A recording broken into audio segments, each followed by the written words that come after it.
Good evening, everybody. Welcome to the second presentation in the Graduate Studies series that's been organized by the Communication Students Association. Tonight, actually, Gab, why don't you go ahead? So hi, my name is Gab.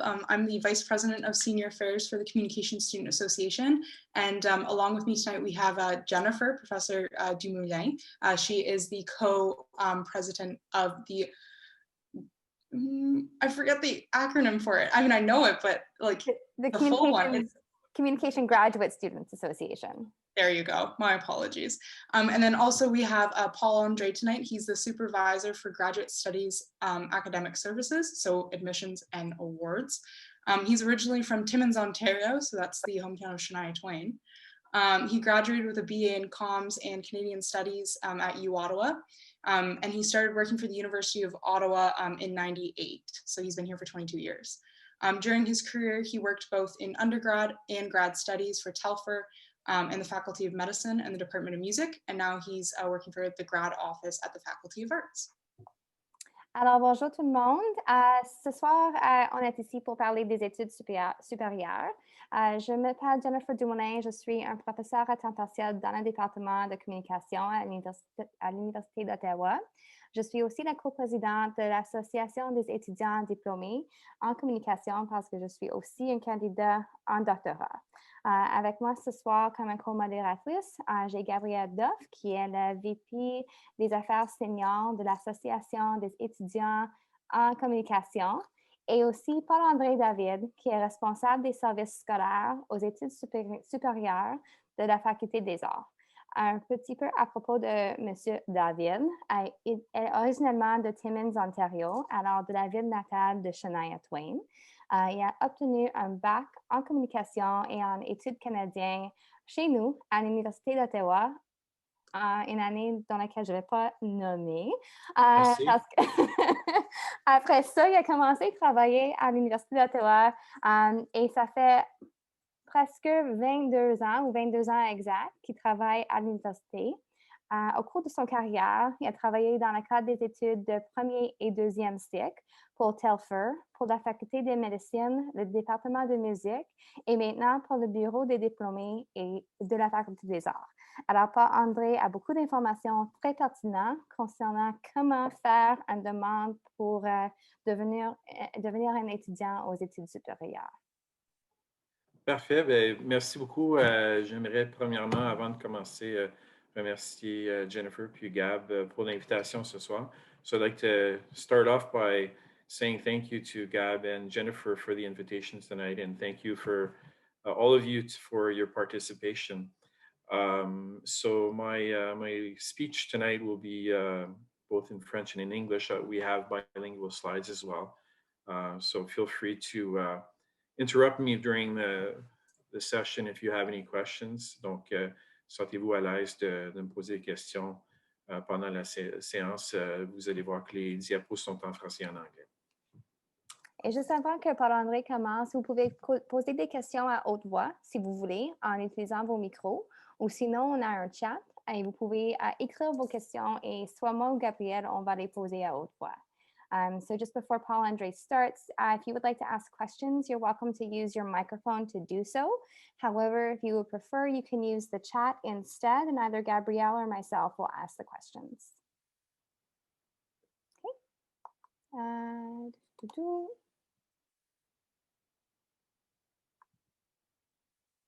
Okay. Does everybody see that? Yes. Terrific. So again, I work for the grad office at the Faculty of Arts. My role is really to help students from the very beginning. So I have a staff, small staff, and we're there to answer your questions when you're a candidate for grad studies. We're there to assist you in the process of applying for grad studies. We actually send you your offers of admission as well. We send before that, we actually send your applications to the committees for the decision making, and then we help you. The grad office also helps you throughout your studies from the registration to the graduation. So that's a little bit what we do at the grad office. OK. Donc, qu'est-ce qu'on a en communication? On a plusieurs types de programmes. So we have a lot of programs in communications. Let's start by talking about the master's programs. There's basically two types of programs at the master's level. There's an MA and there's a Master's of Communication. What are the differences? So the next slide over, I'll show you the structure. Donc, dans la prochaine diapo, je vais vous montrer un peu les différences entre ces maîtrises-là. Recently as well, a few years ago, we had the introduction of a doctorate in communication, which is exciting as well, because you can pursue your studies even further. OK. Donc, voici la prochaine diapo, c'est la version anglaise. Là, donc, so the next slide over is going to be the English version of this. Donc, la première diapo, on explique un peu la maîtrise en communication. C'est un programme à base de cours. C'est seulement à base de cours. On l'a décrit un peu comme un programme plus professionnel. Donc, qui ne mène généralement pas à un doctorat. C'est une maîtrise qui mène plus au marché du travail. Donc, le programme est constitué de 30 crédits, qui est 10 cours. Puis, normalement aussi, en première année du programme, on peut postuler pour un programme coopératif également. Donc, le programme coopératif, c'est un ajout additionnel qu'on peut rajouter à la maîtrise en communication. Pour la MA, il y a deux options. Il y a une option mémoire, puis une option thèse. Et il y a aussi, récemment, on a rajouté une concentration en communication et santé. Et également, il y a une possibilité de faire partie d'un double diplôme avec Louvain. C'est que pour le mémoire, on parle de 18 crédits, donc 6 cours à faire, une proposition pour la recherche, puis un mémoire. Un mémoire, c'est à peu près 50 pages, si on veut une idée là, de ce que c'est en termes de longueur. Puis la thèse, on parle à peu près une centaine de pages. Pour la MA, concentration, communication et santé, c'est nouveau. Donc, ça débute, ça peut débuter dès cet hiver pour les gens qui sont intéressés. Et pour le programme de double diplomation, il faut postuler pour, c'est avec le programme avec mémoire, et il faut postuler aux deux universités pour faire partie de ce programme-là. Mais il y a une sélection qui se fait. Donc, on sélectionne certains étudiants de Louvain et aussi on sélectionne certains étudiants de l'Université d'Ottawa qui participent à chaque année. Donc, avec le COVID, là, ça complique un peu la continuation de ce programme-là, là, vu que c'est un échange international. Là, mais pour l'instant, c'est encore actif. Puis, on accepte à chaque année d'envoyer des étudiants et aussi d'en recevoir. Pour l'option thèse, à la MA, il y a moins de cours à faire parce qu'il y a une thèse, puis c'est un programme qui dure 2 ans. Donc, versus le mémoire, qui est un programme un peu plus court, qui est à peu près un an et demi. Okay, so this is the English slide here. So just to go quickly through here, because I know a lot of you are bilingual. So the Master's Communication, course-based, you have a co-op option to it. It's more a professional type program. And the MA in Communication, you have a couple of options: major research paper, thesis. There's also a new concentration in health communications that is available as of this winter, and a double diploma program with Louvain. And as I said in French, we send some students each year to Louvain, and Louvain sends us some students here as well. There's also a thesis option for the MA in communications, and that's a 2-year program versus the MA research paper, which is a 1.5 years approximately.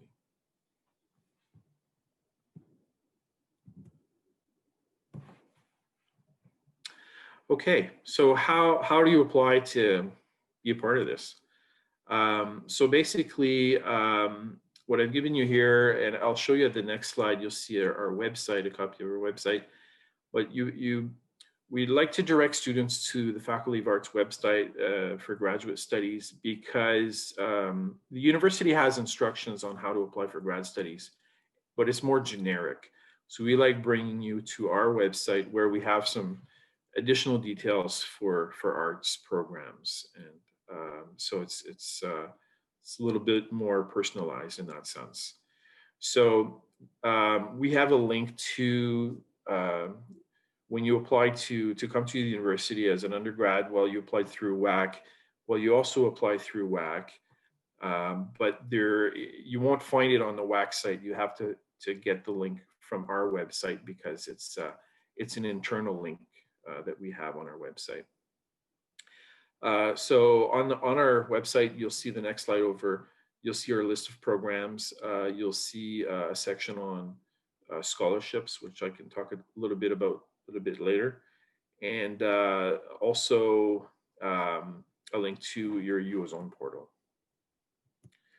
So this is what our website looks like. Donc c'est vraiment le site web de la Faculté des Arts, où vous allez vous rendre pour commencer à commencer une demande d'admission à un de nos programmes d'études supérieures.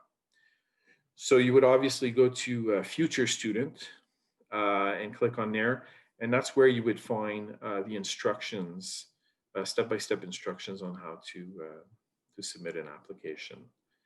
And just to clarify, Paul-André, you would go to Future Student even if you're a current student at the University of Ottawa looking to apply for grad studies, is that right? Correct. Yeah, correct. So a future graduate student, I guess, is probably what it should say.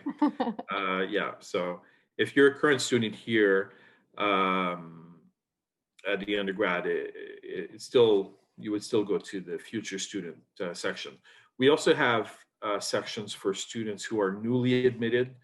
So, étudiants nouvel admis, c'est vraiment de l'information pour les étudiants qui viennent d'accepter leur offre puis veulent savoir c'est quoi les prochaines étapes. So, when you click on newly admitted students, it gives you information on what the next steps are once you've accepted your offer of admission, for example. Okay, so off of this website, the Faculty of Arts website, it brings you to the WAC link. We often get the question, I can't find it. I went to the WAC website, I can't find it, because it's not there. It's, again, as I said earlier, it's a link that we have internally, which brings you to this application. So as you see, there's a lot of sections to fill out. I'd say it takes about 20 minutes to fill this stuff out, maybe 20, 25 minutes. You'll be entering stuff like, what program you want, some personal information, contact information, the universities you've attended. You can order transcripts from Ontario universities directly with this application. You enter 2 referees, the names of 2 referees, which generates, no, actually, I'm getting confused here. That's the old way. I'll talk about the referees. It says referees here, but actually we do it after the application is done. I'm getting confused. There's also a section on test scores. So if you're an international student, you had to do a TOEFL, for example, that's where you would enter what score you got. Let's see here. Okay, so this is just like the first page. Donc, c'est vraiment la première page. Vous allez voir qu'on sélectionne. I apologize if this is small. I'm going to try to make it a little bit bigger if I can. Is that better? So this shows you like what you see when you get to the first page. So I chose MA in communication. You choose the term that you want. So fall 2021, for example. Or do you want to be full-time? You want to be part-time? You choose your option, thesis or major research paper. So it's fairly straightforward. Donc, c'est des questions assez simples à répondre dans l'application. Mais donnez-vous à peu près 20 à 25 minutes. You can't leave and come back to fill it out. So it's a one-time shot. So give yourself enough time to do it all.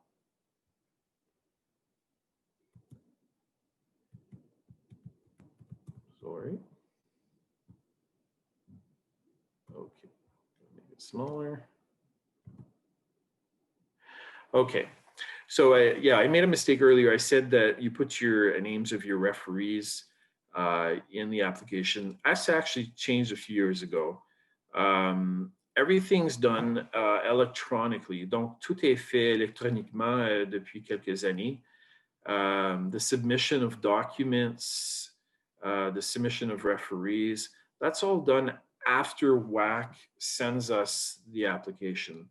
Donc, la soumission des documents d'appui, puis entrer les noms des professeurs qui sont vos références, c'est fait après que l'université reçoit la demande d'admission du centre WAC. So what happens is the university, you fill out your application, you pay $110, which is what it costs to apply for grad studies. And then the university receives your application. And then you get an email notification saying, okay, thank you, the university's received your application. Here's your login for UOzone. Obviously, you guys already have your logins for UOzone, but then you would go to the admission application section, and then you would see your, MA in communication appear, and a checklist of documents to submit. Je vais aller. Okay, so this is a little bit what the checklist looks like. Donc, c'est un peu une liste contrôle de ce qu'on retrouve dans la demande une fois que l'université a reçu la demande d'admission que vous avez payé pour. Donc, comme vous allez, I used an example here. It isn't even one of our programs, Masters of Business Administration, but it just at least gives you an idea of types of documents that are required.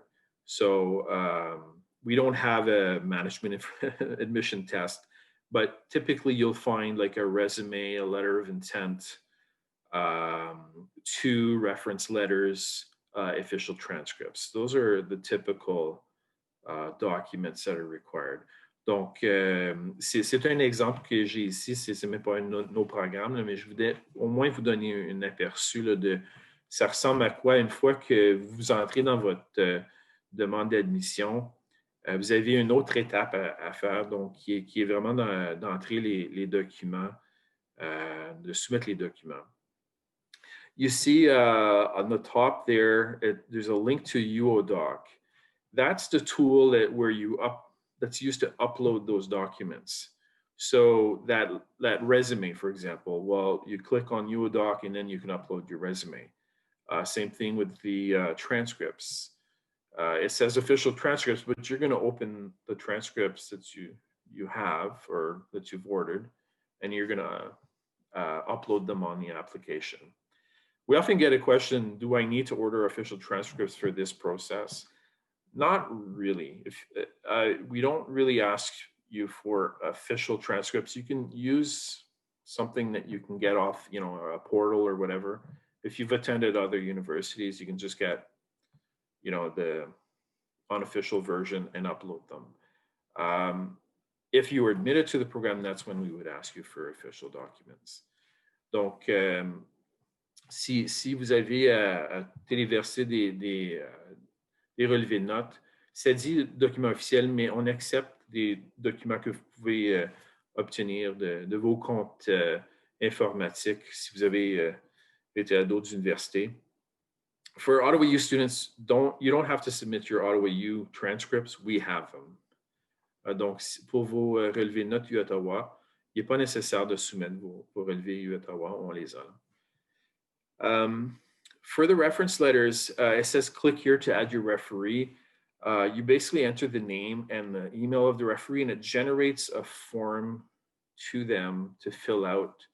And I'm not often asked, like, what does that form look like? Well, it's basically they have to answer some questions, you know, how like score your student on, you know, is the student in the top 5%, 10%, 25% in research, for example. So they have to answer those sort of questions. And then there's a small section at the end where they can add some text. So-and-so was my student during, you know, 5 years, and they did great, and blah, blah, blah. But half of it is questions to answer. So it's not actually a letter that they prepare. It's a form that they fill out.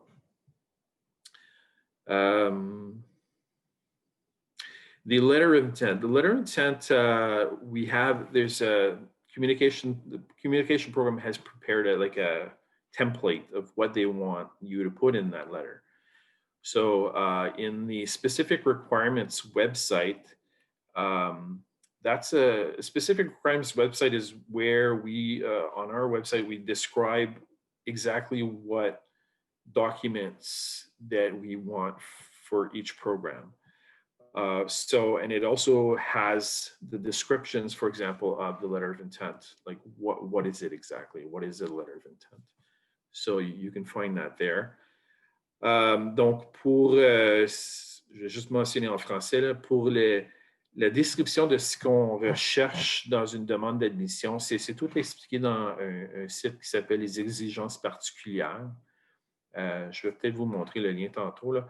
Les exigences particulières, ça vous donne aussi un aperçu de qu'est-ce qu'on recherche, par exemple, dans une lettre d'intention. Quels sont les éléments qu'on doit indiquer? Quelles sont les dates limites pour postuler pour un programme comme ça? Quels sont les niveaux de langue nécessaires, par exemple? So that is the next step after you've applied through WAC is really the upload of documents and the submission of your referees.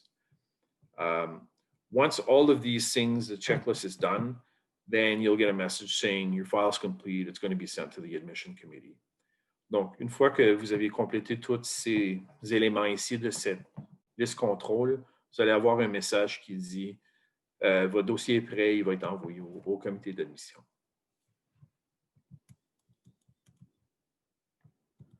Okay, so I think that, sorry.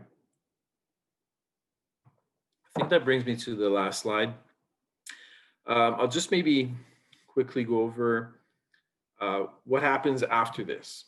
So you've submitted your documents. You did the WAC application, you submitted all of your documents, it says complete. What happens now? So the grad office, we have to calculate your admission average. That's what we do. We make sure that you're admissible for the program. We check what university you've attended. Is the university accredited? So there's a little bit of work that we do even before we send the file to the admission committee, because we want to make sure that you have an honors degree, it's the right program that you've applied for, that you didn't forget to submit a transcript, for example. Donc, il y a vraiment une dernière étape avant que ça se rende au comité d'admission. On fait les calculs de moyenne, de vérification d'admissibilité. Donc, s'il y a des documents manquants. Donc, il y a une étape additionnelle après que vous avez soumis vos documents avant que ça se rende au comité d'admission. And then, finally, the admission committee would circulate your file. Depending on if it's COVID or not COVID, sometimes they meet in a room. They'll discuss files. During COVID, I'm sure they probably just circulate comments by email or by maybe doing a meeting like ours tonight to discuss candidates. They look at everything. They look at the transcripts, they look at the average, they look at the reference letters. I've been part of these admission committees, and it's really interesting to sit and watch them discuss a file, because they really read it thoroughly, and you realize, wow, they're not just skimming over stuff. They really know, oh, this student's really interested in this, and they'd be a good fit with this professor and that sort of thing. So anyway, just shows you that every element in your application is important. Est-ce que peut-être j'ai arrêté un petit peu là pour voir s'il y avait des questions. So I don't know if they have any questions yet. The only question that came in, and Sophia, I'm not sure if you wanted to expand on it a little bit, was with regards to international applications or applications from international students. So there weren't any specific questions, but are there any big differences perhaps between domestic and applications from domestic and international students? No, that's an excellent question, because yes, there is. The first thing is the deadlines. The deadlines are much earlier for international students than they are for Canadian students. And there's a good reason for that. It's mostly because of, well, international students need to apply for a visa once they're admitted. And that can be a long process depending on what country you're coming from. So we need to give you more time to get that organized. The other thing is sometimes with the complexity of the analysis of your file. So for example, if you've attended a university that we don't know too much about, we may have to do a little bit of research and see if it, for example, if it's accredited by the University of Ottawa. We need maybe to be able to figure out how you're graded over there compared to us, and create a grading scale. So that's why, another reason, I guess, why we ask that international students submit their applications a little bit earlier. Yeah, and there's also more elements too. There's also often there's a language test. If you haven't, if your first language isn't English or French, then typically you have to submit a language test, a TOEFL, IELTS, and that can take more time as well. If you don't mind, I actually had a question about the language test. So I'm an international student, and before coming to Canada, I had to do the TCF, which is the French one. Will I have to take another one if I want to apply for grad school? Would you be applying in French or English? In French. Like you'd be applying for the French program, and your studies were done in your undergrad studies were done in which language? In French as well.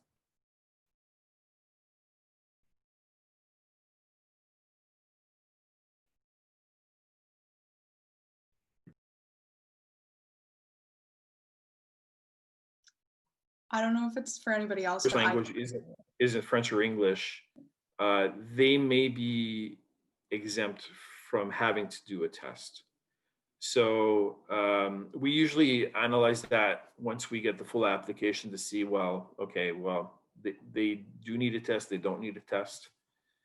So I don't know if that. Paul-André, we lost you for a second there, I think. Oh, sorry. Okay. Would you be able to repeat and or paraphrase your answer? Yeah, sorry about that. Yeah, so what I was saying is you need a language test if your first language isn't French or English. So, but there are exceptions to that. If you have studied your undergrad, completely in French, then you may have some chances of being exempted from doing a test. Same thing with English. So that determination is usually done once we get your documents and we figure, okay, does this person actually need it to do a test? if you're unsure, should I be submitting a test, should I not be submitting a test, you can always contact our grad office. We can kind of give you an idea, but typically if you've studied in a university where the official language was English, for example, and you have a 4-year degree in English, but your first language is in English, then there's a good chances you'll be exempted from the test. So I don't know. I hope that answers the question. It definitely did. Thanks a lot. Okay. And the email is artsgrad@uottawa.ca, right? Yeah, our grad office email is artsgrad@uottawa.ca. Maybe I'll just do a stop share here and to be able to show you our website. Sorry, 1 second.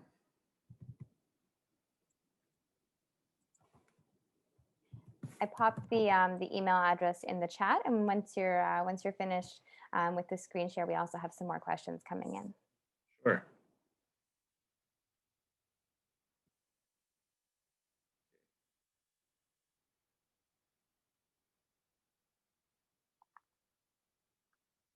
Okay, so I'm going to do screen share again.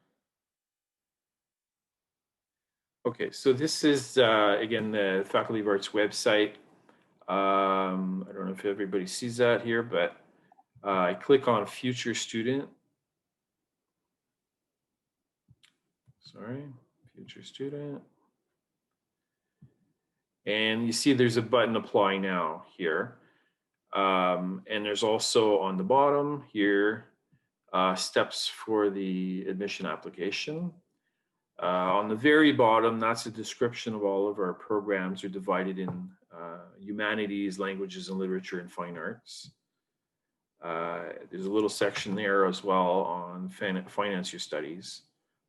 I also deal with scholarships, so if there are any questions tonight about the financial aspects of graduate studies, I'd be more than happy to talk about that as well. So it's a little bit hard to find our website. You have to go into the programs and academic units and then choose grad studies. So we're a little down, you have to kind of dig into the Faculty of Arts website to find us, but I just wanted to at least give you an idea of what it looks like.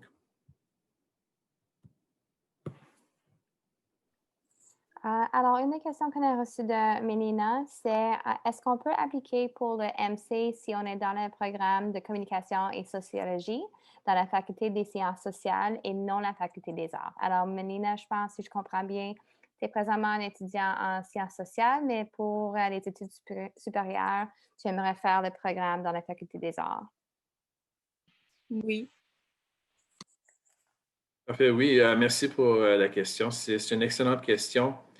Je dois dire que le comité d'admission considère les demandes de disciplines multiples. Donc, que ce soit dans les sciences sociales ou dans d'autres domaines connexes, c'est définitivement considéré comme des programmes qui sont liés à la communication. Évidemment, ils vont regarder plus à fond aussi, là, parce qu'on ne peut pas... c'est difficile de généraliser. On se fait poser souvent cette question-là, si j'ai un bac en tel programme. Mais ça dépend. La structure de, par exemple, sociologie, mais peut-être qu'elle est différente à Ottawa, peut-être qu'à Toronto, la structure des cours est différente. Est-ce que dans le cadre de ce programme-là, vous avez fait des cours de communication, dans les cours au choix? Ça devient une question un peu difficile à répondre juste comme ça. Généralement, c'est une réponse plate, là, mais on dit aux candidats, on ne peut pas faire de préévaluation malheureusement parce qu'il y a trop de facteurs qui sont impliqués dans la décision d'un comité. On ne peut pas seulement dire, oui, vous êtes en sociologie, oui, vous allez être admis. Parce qu'ils vont regarder vos résultats, puis vos références, puis OK, est-ce qu'elle a fait des cours de communication?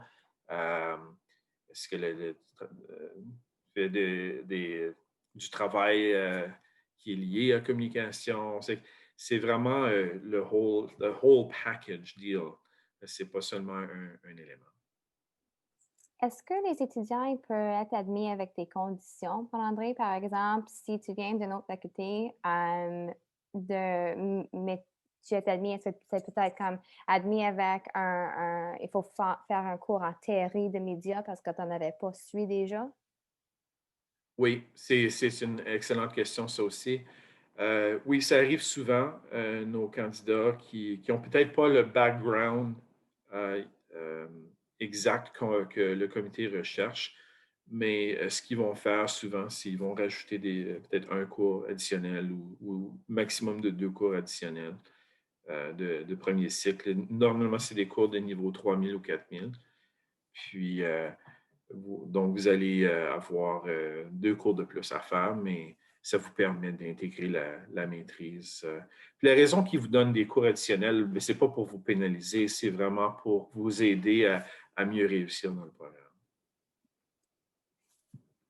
That was an extra question that I had, sorry. Okay, cool. Sure. So talking about references, so if you're in, again, like sociology or social sciences, Yep. do you have to have references from sociology profs, or is it better to get references from like communication profs? That's a good question. We often get asked that question, who do I pick, right, as a reference? And I've heard the advice from professors before and vice deans, so I kind of know what they think in their heads. I think it's important, first of all, to pick someone who knows your work the best, who can write a great letter for you. Unfortunately, we see sometimes letters from professors, and it's clear that they don't know the student very well, and it can hurt an application. So you really want to choose someone who knows you quite well, who knows your work. The other thing that I've heard from the vice deans and from the professors in the past is that there's a difference between I don't want to insult Jennifer either, but there's a difference between permanent full-time professor's letter versus maybe a part-time professor. And again, I don't mean anything bad by it, but what I've been told is, the stature of that professor has an impact on the reference itself. Like they value that when they look at the application. So that's another, I guess, factor to consider as well. I've heard the same thing. Okay.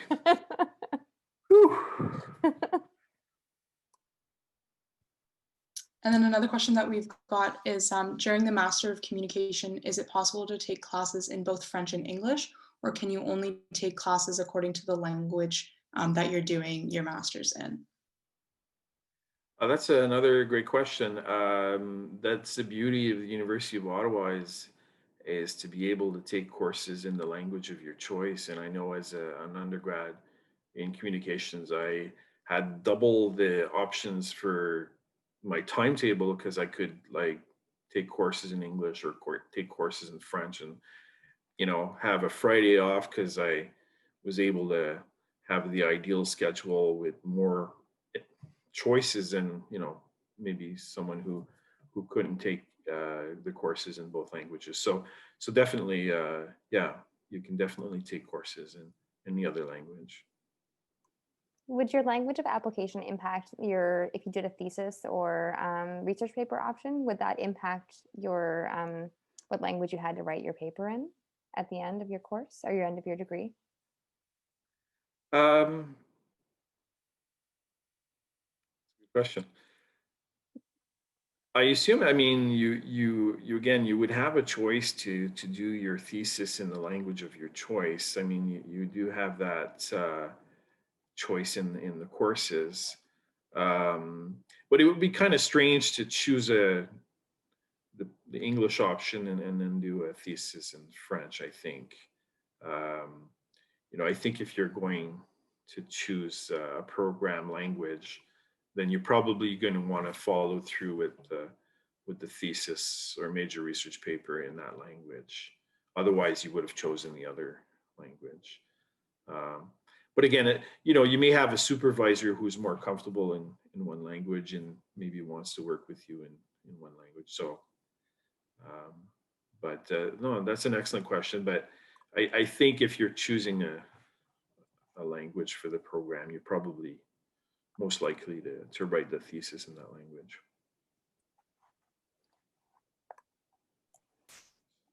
This is a personal question, but so you mentioned averages before.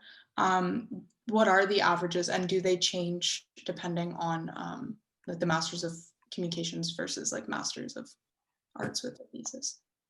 Okay, yeah, that's did you mean the admission average, or? Yeah, sorry, that's what I meant. Yeah. Okay, yeah, that's an excellent question. We get that question a lot. How do you calculate the average, and what does a committee look for? When we calculate an average, we use the last 60 credits that you've done. So that's the equivalent of the last 20 courses that you completed. So it's not your CGPA, it's not your cumulative grade point average. It's really the last 20 courses you did chronologically. Now there are exceptions to that. If the course was a pass-fail, well, we'll skip over that and we'll go and get the next one over that had a grade. We don't use FLS, ESL courses, for example, in the calculation. We don't use Bachelor's of Education courses that are done in Ontario in the calculation. So there's a few exceptions to, what we use, what we don't use. Like if you failed a course and you redid the course, we'll use the last attempt at that course. We won't use a failure. So the last 60 credits, but with a few asterisks, I guess. Oh, and sorry, I didn't finish my answer. What kind of average? Well, to be considered for a master's at the University of Ottawa, I'm talking like all masters, you at least need a B average, which is 70% or higher. Does that get you into the programs? Maybe. It depends on the program. Communication is pretty competitive. So usually high B plus to A minus is usually the average that are the cutoffs.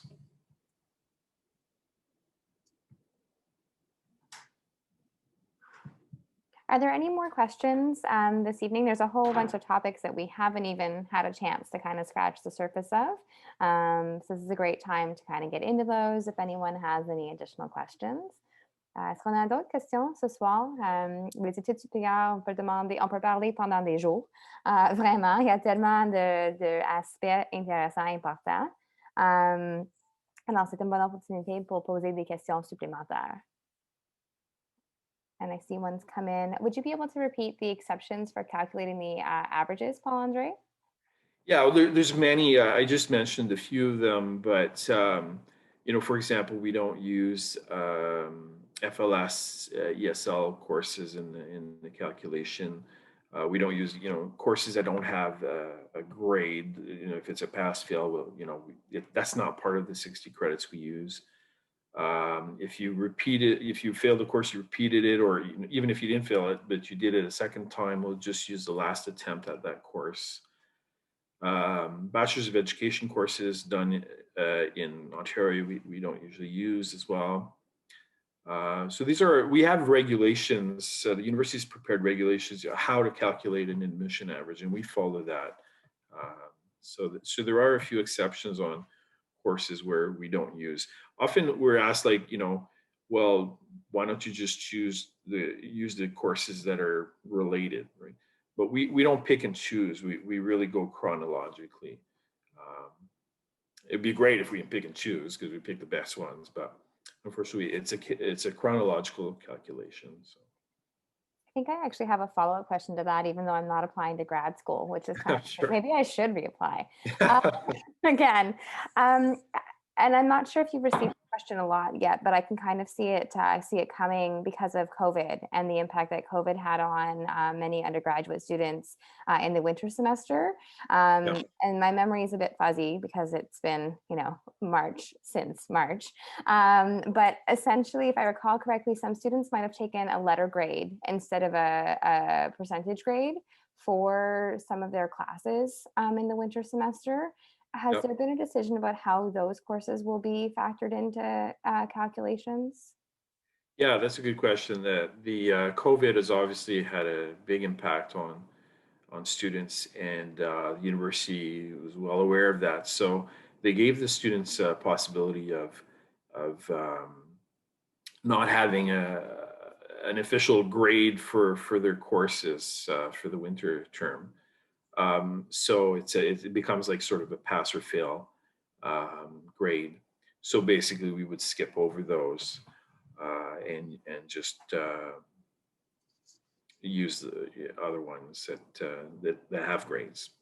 So they wouldn't be in the 20. It would be like, this year would be maybe 15 to 20, and then if you had a letter grade, that one would be not counted, and then you would count other ones before it. Yeah, correct. So like, let's say you did, I don't know, you did 10 courses this year, and you decided in the winter, well, 2 of them weren't so good. So you decided to do the pass or fail. So in that year, you'll have 8 courses. So we'll probably end up going into your earlier studies to go and get those 2 missing courses.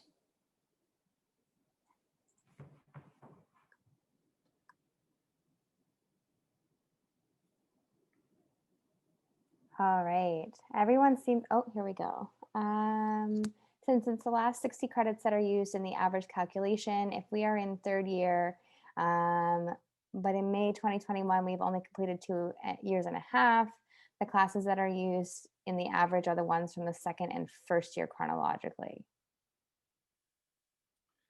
So I guess we're getting into some complex math here, but if you're in school completing your degree and you apply and you haven't finished all of your courses, I think is kind of where Melina is going with her question. Right. How is that factored in? So your last semester might not count because you won't have completed those yet. How far back, how would that work? Yeah, that's a good question.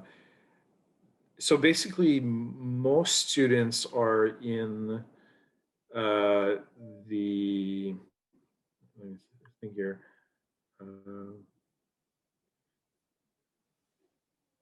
Yeah, so they're in their last semester of their 4th year.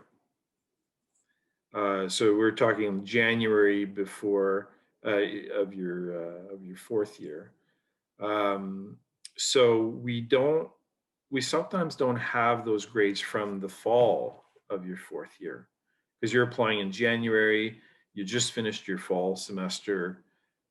Maybe you applied in early January. The grades didn't come out yet. So when we do a calculation, well, we don't have your 4th year at all. So the calculation there would be probably all of your 3rd year and all of your 2nd year. If you've done, 10 per year. That's just an example. Let's say you want us to wait. So that does happen. You say, I aced my 4th year fall semester. Please wait to calculate my average. We can do that. So it's grades usually are submitted to the faculties in after the first 2 weeks in January. So let's say 3rd week of January, you say, well, now my grades are available, and it can help my average. So we can definitely wait. We can also do recalculations of averages.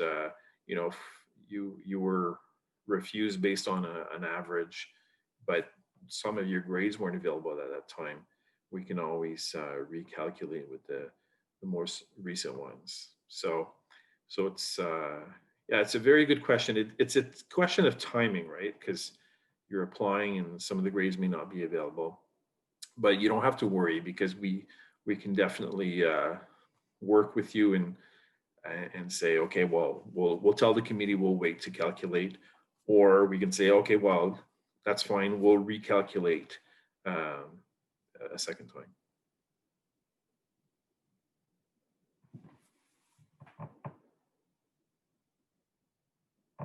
As a follow-up question, would it be wise to apply if I'm currently finishing my autumn semester in my third year?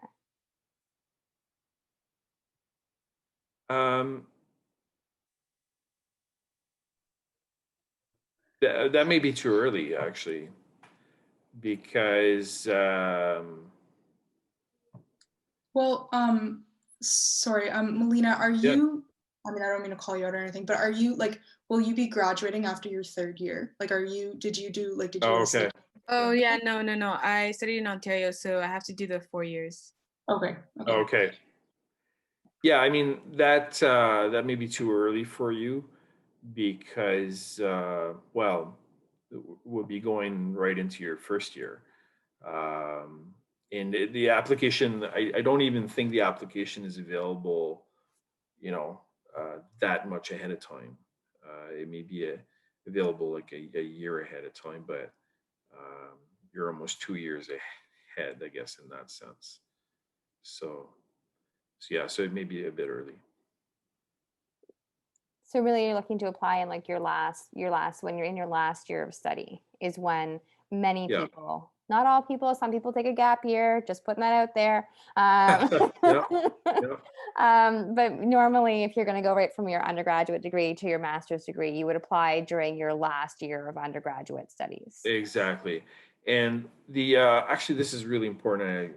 I'm glad you asked that question. You apply for your grad studies in your fourth year, generally in the winter. But for funding, it's in the fall of your fourth year. So if you want to get federal funding, provincial funding, and there's some really great scholarships out there, OGS, SHRC,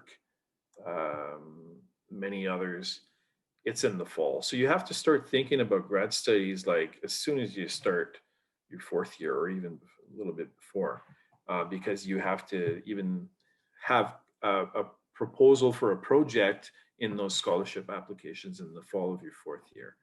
So the question we got, can I start applying in third year? No, but you can probably start preparing, starting to think about, okay, what do I want to work on? Who do I want to work with? What's my project going to be if you're in a major research paper or thesis? So if people are generally applying in their last, like their fourth year or their last year in the winter, does that mean that your winter marks wouldn't be accounted for, like in your like the 60 credits? So it would be your, like would it be your fall and then your third year plus a few extra? I'm not very good at math, but yeah, no, you're right. It's a question of timing, right? So you're applying in, let's say, January. Let's say we have your fall grades from the fourth year.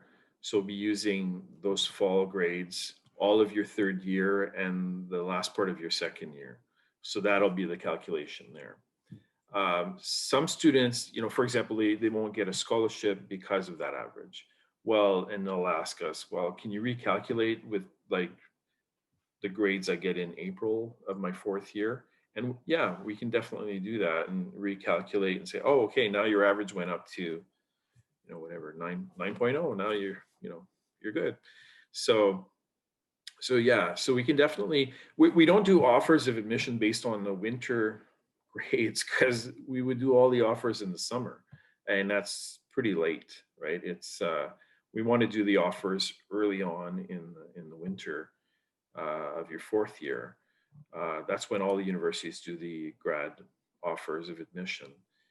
If we waited for all of your fourth year grades, well, we'd be doing offers in May. And well, I'm sure you want to know before May.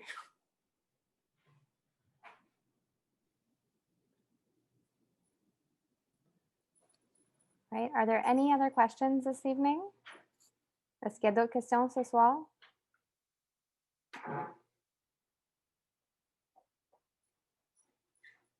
Going once? Going twice? Je vais peut-être juste mentionner la dernière partie en français, là, si ça ne dérange pas. Oui. Pour ceux qui postulent là, pour les programmes, évidemment, on est en 4e année. Il est important de savoir qu'on n'attend pas pour vos notes de l'hiver de la 4e année parce qu'il serait trop tard, on serait rendu au mois de mai. Les offres d'admission aux études supérieures dans la majorité des universités, c'est fait à l'hiver de la 4e année. Donc, puis les résultats des bourses externes, vous avez postulé pour des bourses externes à l'automne de la 4e année, ben, ils deviennent disponibles à l'hiver de la 4e année. So the results of those external scholarships often has an impact on your decisions to go to this school or to go to that school. And that comes out in winter as well. So the winter is the key moment when you're applying for grad studies. OK. Bien, merci beaucoup, Paul-André, pour votre temps ce soir, pour partager vos messages conseils avec tout le monde qui se joint et tout le monde qui va regarder cette vidéo plein de fois après que ça serait en ligne. Je vais profiter de cette opportunité aussi de mentionner un événement qui va venir. Il va y avoir de la promotion circulée par courriel et sur les médias sociaux. Mais le 11 décembre, alors vendredi en décembre, on sait que c'est durant vos périodes d'examen. On pourrait arranger quelque chose peut-être après si nécessaire. Mais le département de communication rend comme un porte ouverte où vous pouvez rencontrer des professeurs, entendre encore de l'information concernant les programmes et aussi rencontrer des étudiants en maîtrise et au doctorat. Alors, c'est juste une autre opportunité pour obtenir plus d'informations sur les programmes aux études supérieures. Je voulais aussi peut-être faire une petite plug aussi. Je serai aux portes ouvertes de l'université qui ont lieu samedi qui s'en vient là. So I will be part of the university's open house, which happens this Saturday. So if you happen to, it's an online open house. So I'll be in one of those rooms and you can come and ask me questions as well. Donc, vous pouvez venir me poser des questions à ce moment-là. Je serai présent à la porte ouverte de l'université ce samedi. And I guess I'll do mine in English as well before I turn it over to Gab to close out the evening. So on December 11th, which is a Friday at 12 p.m. Eastern Standard Time, the Department of Communications has also organized another open doors as well, where you can hear about our graduate programs. Again, ask additional questions. Again, the more you start applying, the more questions you have a tendency to have. You'll also be able to meet some of the professors that perhaps you haven't met yet and mix with current graduate students to ask them about their experience. So there'll be promotional material circulating about the December 11th event as it gets a bit closer. Perfect. All right, so that concludes our event for tonight. I just want to thank Paul-André for coming tonight. I'm sure that what you shared with us has really helped out the students and they've really benefited. I hope students that this helped you out a bit. If you ever have any questions or you're not too sure about things, you can always go to the Faculty of Arts website. If you can't find it, you can always reach out to me and I can always help you out there. We will also probably be having another one of these events either as like a refresher where we'll also focus on some of the funding and scholarship opportunities as well. So look out for that as well. Yeah. Maybe just a little mention on that. The universities reformed all of the internal scholarships and they've posted all this information on grad.uottawa.ca. So it's important to note that there have been quite a lot of changes to the way scholarships are being offered at the University for Graduate Studies. So I'd be more than happy to be invited again to talk about that. Yeah, that'd be great. Yeah. We did just get a very last minute question though. Yeah, sure. I don't know if it's too late, but if you're in co-op and you finish in September, it would be better to apply for a master's during the winter after you finish your undergrad. So like if you're done in the fall, apply in the winter. Sorry. I don't know if it's too late. Okay, yeah. Sorry, that's the question. I'm sorry. Yeah, that's a great That's a great question. We get that. You know, students are in co-op and they finish a semester or in the fall semester, so they don't have the same sequence as everybody.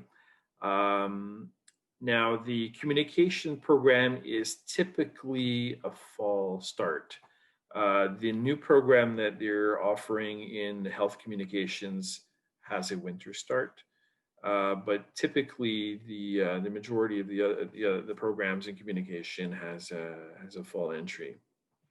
They do they may consider exceptions to that. So, you know, you're in co-op and you're interested in doing, let's say, an MA, major research paper. You have a professor in mind.